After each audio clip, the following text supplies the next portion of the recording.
নমস্কার, আমি গায়ত্রী। আমি চলে এসেছি আজকে আর একটা রেসিপি নিয়ে। আমি এই দেখুন ইলিশ মাছ সিদ্ধ দেবো। এবার কিভাবে সিদ্ধ দেবো আপনারা দেখতে থাকুন। প্রথমে আমি ইলিশ মাছটাকে কেটে আমি লবণ হলুদ মাখিয়ে রেখেছি। এবার এই লবণ হলুদ থেকে আমি মাছগুলোকে তুলে নেব। আপনারা দেখতে থাকুন, আমি সব মাছগুলোকে তুলে নেব। খুব বড় সাইজের না, ছোট সাইজের মাছটা।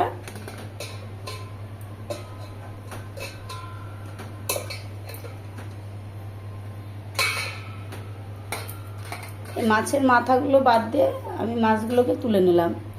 এবার এর ভিতরে আমি সর্ষে, পোস্ত আর লঙ্কা বাটা আর একটু জিরার গুঁড়ো, একটু ধনের গুঁড়ো একসাথে আমি এর ভিতরে মাখিয়ে নেব।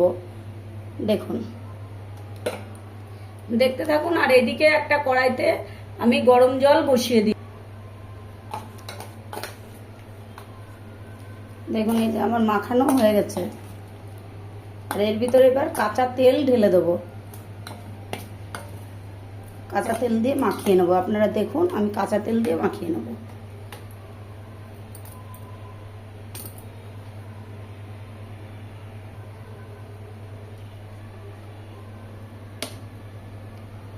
বেশ করে কাঁচা তেল দিয়ে ভালো করে মাখিয়ে নিলাম।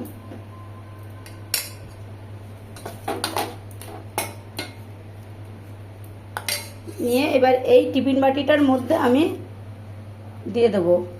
এবার একটু পরিমাণ মতো লবণ দেবো, আর মাছটা থেকে তো আমি লবণের থেকে তো তুলে নিয়েছি। এবার যেহেতু এটা সিদ্ধ দেবো সেই জন্য অল্প করে লবণ দেবো।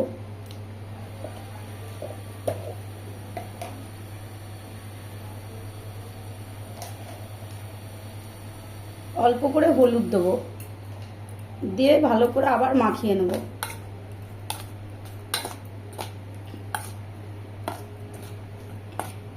এবার দেখুন, মাখানো আমার হয়ে গেছে। এবার এই টিফিন বাটিটার মধ্যে আমি সব মাছগুলো ঢেলে দেবো। আপনারা দেখতে থাকুন।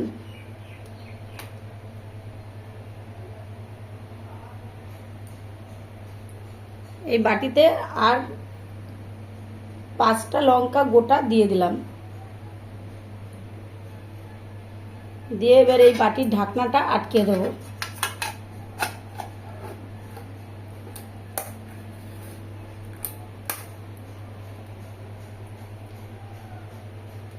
এই জলের মধ্যে একটা স্ট্যান্ড বসিয়ে দেবো।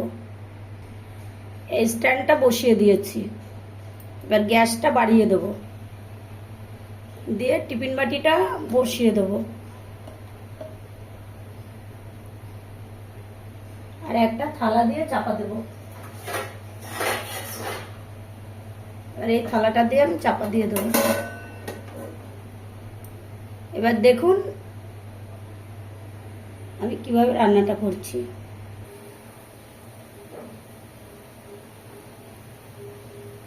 জলটা ফুটে উঠেছে, এই যে চারি সাইড দিয়ে বাষ্প বেরোচ্ছে দেখুন।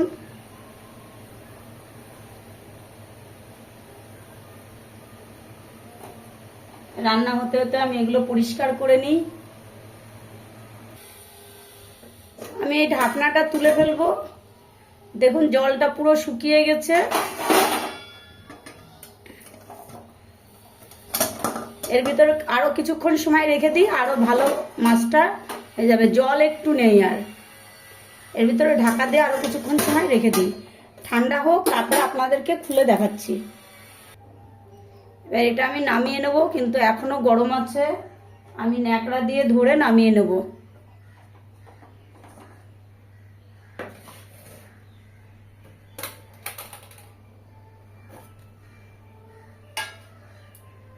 খুলে দিয়েছি। দেখুন কি ইলিশ মাছের সেন্ট বেরোচ্ছে। দেখুন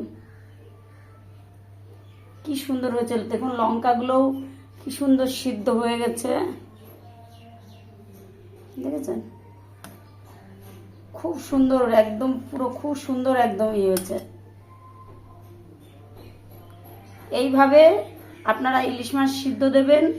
এটা আমি একরকম সিদ্ধ দেখালাম, আবার কচুর পাতাতে সিদ্ধ আছে, ভাতের মধ্যে সিদ্ধ আছে, কিন্তু এটা আপনি টিফিন বাটিতে আপনারা এইভাবে দেবেন। তাহলে এরকমভাবে সিদ্ধ দিয়ে আপনারা ইলিশ মাছ খেয়ে দেখবেন, কত টেস্ট, কত সুস্বাদু, না খেলে বুঝতে পারবেন না। আর এত অল্প সময়ের মধ্যে। আর কে কোথায় থেকে দেখছেন লাইক করবেন, কমেন্ট করবেন, শেয়ার করবেন, সাবস্ক্রাইব করবেন আর আমার চ্যানেলটিকে ফলো করবেন। এরকম সর্ষে পোস্ত ইলিশ মাছের ভাপা আপনারা ট্রাই করে খেয়ে আমাকে জানাবেন। টাটা, বাই বাই, রাখি তাহলে। আমার তরফ থেকে বড়দের প্রণাম আর ছোটদের বুক ভরা ভালোবাসা।